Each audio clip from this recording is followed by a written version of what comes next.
Momento da pregação, Bruno G, edição de número 92, estamos chegando no finalzinho, a meditação do livro de São Mateus, capítulo 27, versículo 11, em diante até o 31, Jesus perante Pilatos. Leamos o texto sagrado.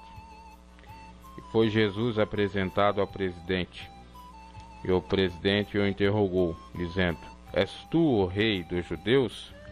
E disse-lhe Jesus: Tu o dizes. E sendo acusado pelos príncipes dos sacerdotes e pelos anciãos, nada respondeu. Disse-lhe então Pilatos: Não ouves quanto testifico contra ti? E nenhuma palavra lhe respondeu, de sorte que o presidente estava muito maravilhado. Ora, por ocasião da festa, costumava o presidente soltar um preso, escolhendo o povo aquele que quisesse. E tinha então um preso bem conhecido chamado Barrabás. Portanto, estando eles reunidos, disse-lhes Pilatos: Qual quereis que vos salte? Barrabás ou Jesus chamado Cristo? Porque sabia que por inveja o haviam entregado. Estando ele assentado no tribunal, sua mulher mandou-lhe dizer: Não entres na questão desse justo, porque num sonho muito sofri por causa dele. Mas os príncipes dos sacerdotes e os anciãos persuadiram a multidão que pedisse Barrabás e matasse Jesus. E respondendo o presidente, disse-lhes: Qual desses dois quereis vós que eu solte? E eles disseram: Barrabás. Disse-lhes Pilatos: Que farei então de Jesus chamado Cristo? Disseram-lhe todos: Seja crucificado. O presidente, porém, disse: Mas que mal fez ele? E eles mais clamavam, dizendo: Seja crucificado. Então Pilatos, vendo que nada aproveitava, antes o tumulto crescia, tomando água, lavou as mãos diante da multidão, dizendo: Estou inocente do sangue desse justo. Considerai isso. E respondendo todo o povo, disse: O seu sangue cai sobre vós e sobre nossos filhos. Então soltou-lhes Barrabás, e tendo mandado açoitar a Jesus, entregou-o para ser crucificado. E logo os soldados do presidente, conduzindo Jesus à audiência, reuniram junto dele toda a corte, e despedindo-o, o cobriram com uma capa de escarlate, e tecendo uma coroa de espinho, puseram-lhe na cabeça, em sua mão direita uma cana, e ajoelhando diante dele o escarneciam, dizendo: Salve, rei dos judeus! E cuspindo nele, tiraram-lhe a cana e batiam-lhe com ela na cabeça. E depois de o haverem escarnecido, tiraram-lhe a capa, vestiram-lhes as suas vestes e o levaram para ser crucificado. Então, estamos diante desse relato lamentável, histórico, que não deve de maneira alguma ser repetido, mas que infelizmente acontece. É claro que não igual ao de Jesus, dificilmente isso se fará, mas realmente com requintes de injustiça. Fato é que Jesus chega na narrativa de São Mateus, chamado outrora de Levi, ao presidente Pôncio Pilatos, que Jesus, portanto, passou pelo interrogatório e perguntou o presidente: És tu o rei dos judeus? Jesus diz: Tu o dizes. Cristo nunca se considerou o rei de nada. Cristo nunca queria se exaltar.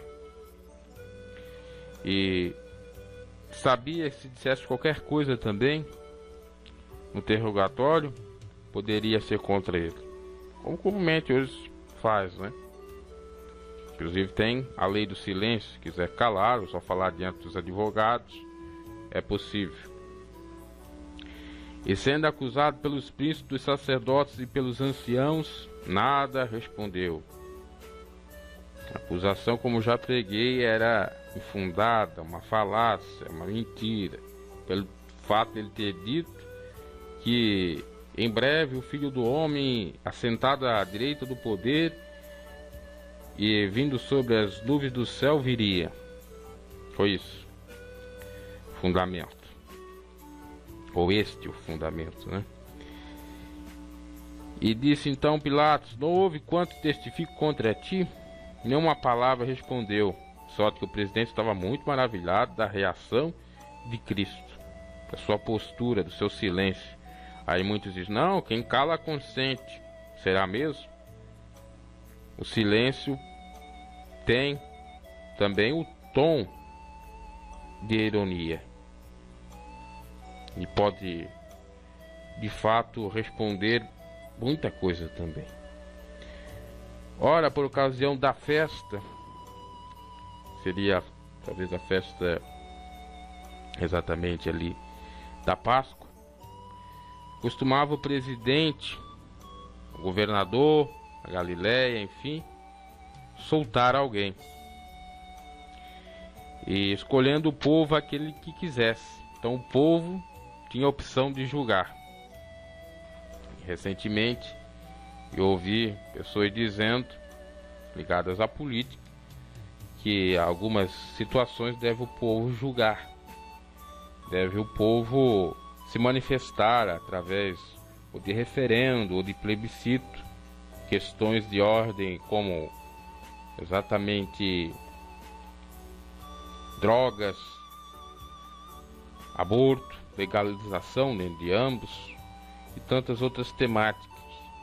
Mas veja que aqui o governador deixou o povo escolher, e o povo escolheu exatamente a injustiça, persuadido pelos religiosos de Araque.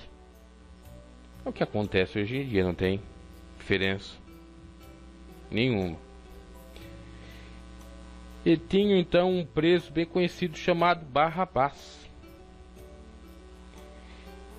Barrabás vem do aramaico, quer dizer filho do pai.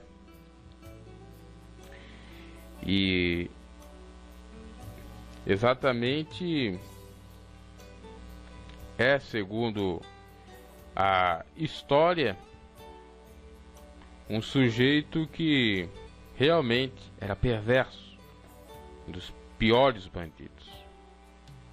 Mesma coisa que fosse escolher hoje a soltura de um bandido de mais alta periculosidade, como um Fernandinho Beiramar da vida, né? Apesar de não trazer assim tanto mal, entre aspas, né? Porque não ele diretamente, né? Mas ele comandando a sua equipe pode trazer. Poderíamos considerar aí um sujeito realmente terrível, ele mesmo, não porque ele pudesse mandar os outros fazer, mas ele mesmo ser terrível. Soltaram ele. E soltaram condenando Jesus. Inclusive dizem que ele era da cidade de Afo, ao sul da Judéia. Falo exatamente a história. Segundo outros relatos históricos, Barrabás fazia parte de um grupo de rebeldes que tinham cometido. Então era um homicida. Na altura da Páscoa, o governador romano, então, tradicionalmente soltava um judeu da prisão. Quando Jesus foi preso, o governador Pilatos viu que ele era inocente e tentou de alguma forma defendê-lo, mas obviamente o povo não quis. E aí como que pode entrar aquela máxima em latim, vox populi, vox Dei, voz do povo, voz de Deus, que Deus, né? O governo Pilatos, ou o governador Pilatos, viu que ele era inocente e tentou de tudo para defender, mas não adiantou.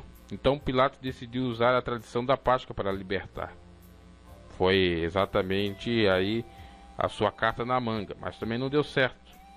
Ele deu a escolha ao povo soltar Jesus, que não tinha cometido nenhum crime gravaço, um conhecido criminoso de mau caráter.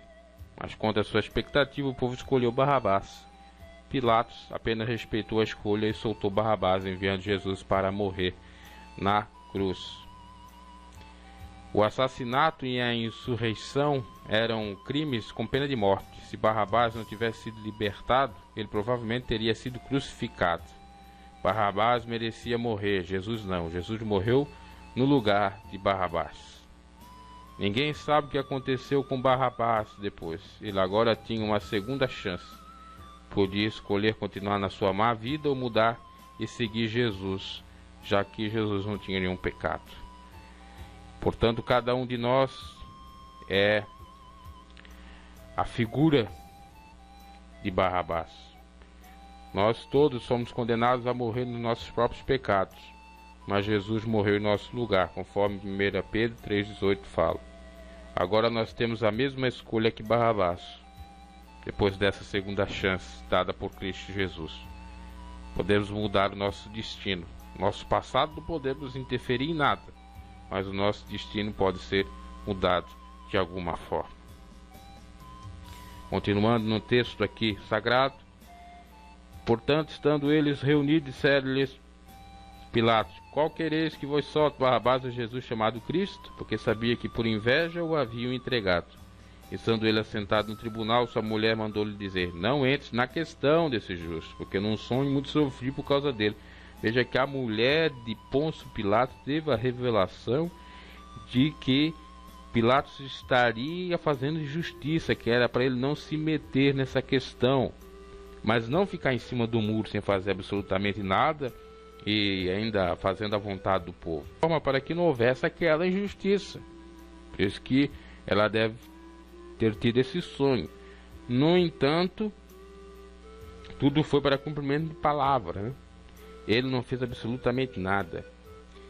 Mas os príncipes, sacerdotes e os anciãos persuadiram a multidão que pedisse Barrabás e matasse Jesus. Veja que os religiosos convenceram os não religiosos, os civis, os cidadãos a fazerem mal ao santo Jesus.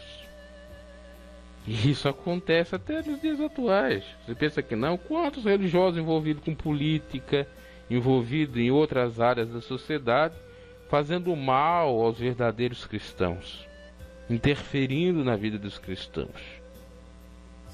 Isso é uma traição total também, uma falsidade de grande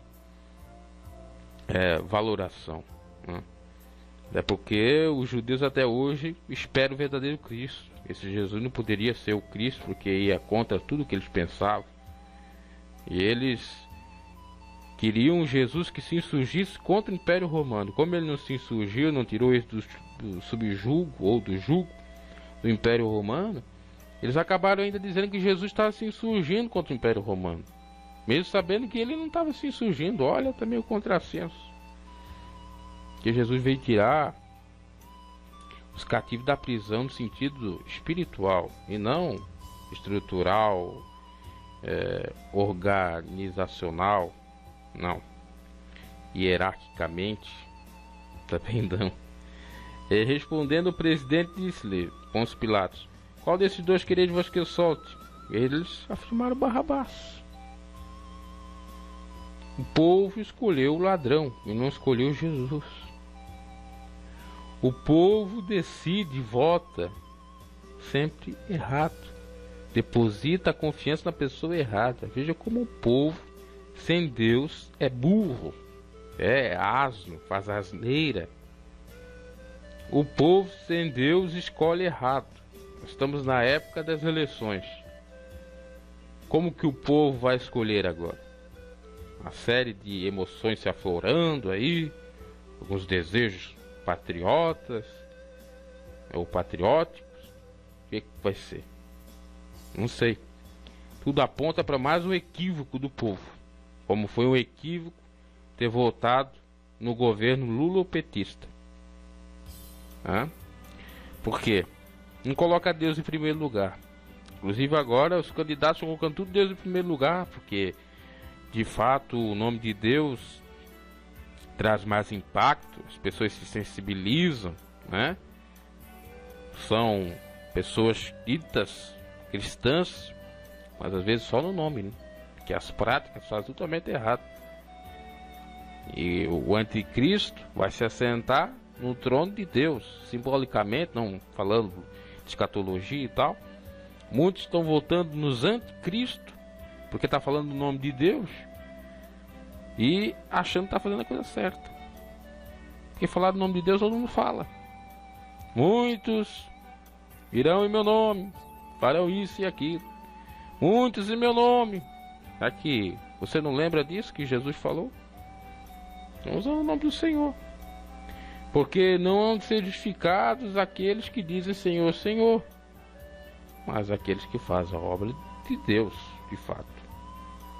Que é amar o próximo, que é fazer bem ao próximo, que é ajudar nas suas necessidades, enfim. Uma outra coisa também, nós temos que saber que nós não vamos ficar aqui para sempre. Nós temos a incumbência, a missão de deixar muito bem esse mundo para as próximas gerações. Então, de alguma forma, nós temos que trabalhar para o bem do coletivo. Agora, também não vamos ficar, né, achando que aqui vai virar o paraíso. Porque o paraíso não é na terra. Poderá ser na terra, mas numa nova terra, né? Daqui a alguns ou milhares de anos, né? Ou de um tempo que ainda a gente não sabe exatamente. E disse então Pilatos: que farei então de Jesus chamado Cristo, servo de todos? Seja crucificado. O presidente, porém, disse: mas que mal ele fez? Mas eles clamavam: seja crucificado. De alguma maneira, Pilatos realmente defendeu a Cristo. Mas ele estava ali como um mero governador, tinha que cumprir a vontade do povo. E aí que mora o perigo.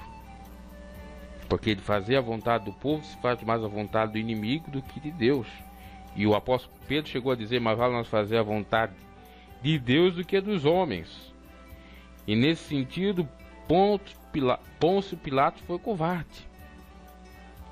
Nesse sentido, Pôncio Pilatos foi um sujeito hipócrita. Porque ele tinha que defender pela justiça. Então quer dizer que se a lei é injusta, eu tenho que aceitar a lei injusta? Porque a lei pode ser legal, mas ela pode ser injusta. Porque o formato, a processualística, a ritualística pode ser legal. Já que aqui nós estamos tratando de leis, e isso tudo era a lei, ou legislação. Agora, o procedimento, ou a pessoa que está passando de uma maneira injusta. Não é digna disso, não é merecedora. Há de se pensar nessa forma. Mas ele não fez nada para interferir. É claro que aqui tem um outro ponto de vista, que era o cumprimento da palavra.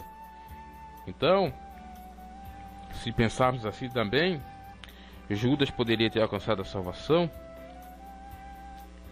Pilatos, cumprindo o seu dever, também poderia ser eximido de culpa, né? Ou se eximir de culpa, se desculpar de alguma forma, servir como pretexto. Pois então, mistério, coisa que é para Deus. Fato é que Pilatos até dado momento fez coisas certas. Tentou defender Jesus, tentou de tudo quanto é forma impedir que aquilo acontecesse, só que mesmo que a lei fosse desfavorável, o que ele fazeria, ele deveria evitar que Jesus, ou que Jesus sofresse. Ah, mas aí custaria a sua vida. Pois é, mas o certo é fazer isso. Então Pilatos veio que nada aproveitou, antes o tumulto crescia, tomando água, lavou as mãos diante da multidão, né? Porque de acordo com os profetas, aí daquele que fazesse padecer as almas inocentes, o sangue ficaria na sua mão e tal. Então, de acordo com a decisão do povo, do governo do povo, da democracia, vamos então aqui lavar minhas mãos, ou vou aqui lavar minhas mãos, foi o que pensou Pilatos. Respondendo todo o povo disse: o seu povo cai sobre nós, o seu sangue cai sobre nós e sobre nossos filhos. Interessante é que o povo se destrói mesmo. O povo se destrói quando vai querer um rei para governar, né? Israel, que Saul fez o que fez. O povo erra quando segue mais a lei mosaica e não vê o Cristo passando por eles perdendo a salvação. O povo erra quando prefere um bandido do que um justo. Ainda que esse justo possa lhe causado algum apoquentamento, alguma aflição de ordem intelectual, mas não era criminoso. Então, o que nós vemos aqui? Os fins justificam o meio, o crime compensa. Nós vemos aqui hipocrisia. Colher um mosquito, engolir um camelo. O que o povo fez? Colheu o mosquitinho de Jesus. Ah, não, ele está falando que é o Cristo. E engolir o camelo de Barrabás.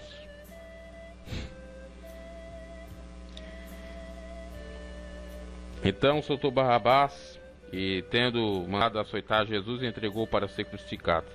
Logo os soldados do presidente conduziram Jesus à audiência, reuniram junto dele toda a corte. E aí fizeram processualística, né, ou a ritualística de praxe, despindo ou cobrido com uma capa de escarlate, descendo uma coroa, fizeram uma coroa de espinho, colocaram na cabeça dele, e na sua mão direita uma cana, e ajoelhando diante dele, o escarnecido, dizendo: salva, rei dos judeus. Ele era o rei dos judeus, pregava de ressurreição, porque que se salvava agora? Curava os leprosos, fazia milagres, sinais de maravilhas, ressuscitava os mortos, porque que não se escapava agora, né? Tudo isso ele passou. Cuspiram nele, tiraram-lhe a cana e batiam com ele na cabeça com a cana. A cana que tinha um simbolismo de exatamente misericórdia, porque não esmagará a cana quebrada, né? Já falava o profeta Isaías, e Jesus veio exatamente para não esmagar essa cana quebrada. E a cana quebrada batia nele. E a cana simbólica fazia mal no Senhor, ao Senhor. Ele que veio para salvar a todos. E depois de eu haver escarnecido, tirar-lhe a capa, né?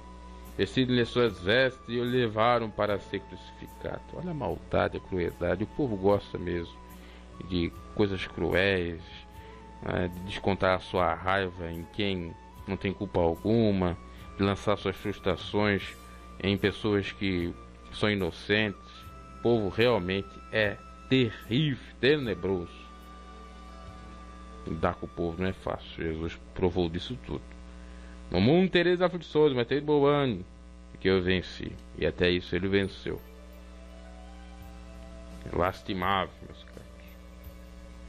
Eu não quero muito me alongar aqui, porque os detalhes mais sórdidos, outras coisas interessantes, eu vou falar na próxima pregação, que fala exatamente da crucificação, tá? Só vou trazer aqui alguns dados interessantes para fechar essa pregação com relação ao governador romano. Quando Jesus nasceu, Israel fazia parte do Império Romano. Naquele tempo, o imperador não eram chamados reis, era Augusto, conhecido também como Caesar ou César. Augusto, talvez Caesar Augustus. O nome completo era Gaio Júlio César Otaviano. Ele governou Roma a partir de 17 de janeiro de 27 a.C. até 19 de agosto de 14 depois de Cristo. Quando Jesus morreu, o imperador era Tibério, de 14 até 37 depois de Cristo. Obviamente, o imperador que estava em Roma não era presente em Jerusalém, que ficava a mais de 2.000 quilômetros. O Império Romano tinha costume de nomear pessoas locais como colaboradores que governavam em nome dos romanos. Esses que colaboravam ou colaboradores tinham certa liberdade, mas tinham que ser leais a Roma e manter a ordem. Eles também eram responsáveis pela coleta dos impostos anuais que deviam ser pagos a Roma. Roma assumiu o controle de Jerusalém em 63 a.C. Depois de alguns anos relativamente calmos em relação ao governo local, começaram lutas internas entre a aristocracia de Jerusalém. Para remediar a tal situação, Roma nomeou Herodes e designou como rei dos judeus. Era ele que governava Jerusalém quando Jesus nasceu. Herodes governou de 37 a.C. a 4 a.C. e passou para a história conhecido como Herodes o Grande. Esse governador foi um homem de grande capacidade, construiu muitas obras, deu um esplendor extraordinário ao templo, mas também foi terrível contra os seus adversários, brutal na opressão, como podemos perceber na ocasião da morte das crianças de 2 anos, como conta os evangelhos. Em relação à religião, limitou o poder do sumo sacerdote, que com ele não era mais uma posição vitalícia, mas era nomeado por ele.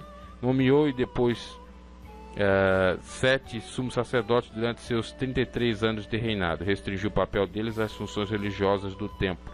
O modo de governar de Herodes não era bem visto pelos judeus, por isso, quando ele morreu, houve muitas revoltas e Roma interveio militarmente. Para aplacar as rebeliões, cerca de 2.000 pessoas foram crucificadas em uma única ocasião. Séforis, por exemplo, foi destruída. Aplacadas as rebeliões, Roma dividiu a região governada por Herodes em 4 áreas, dadas aos filhos do rei. Galileia e Pérea ficaram com Herodes Antipas. Felipe recebeu a região a noroeste do Jordão.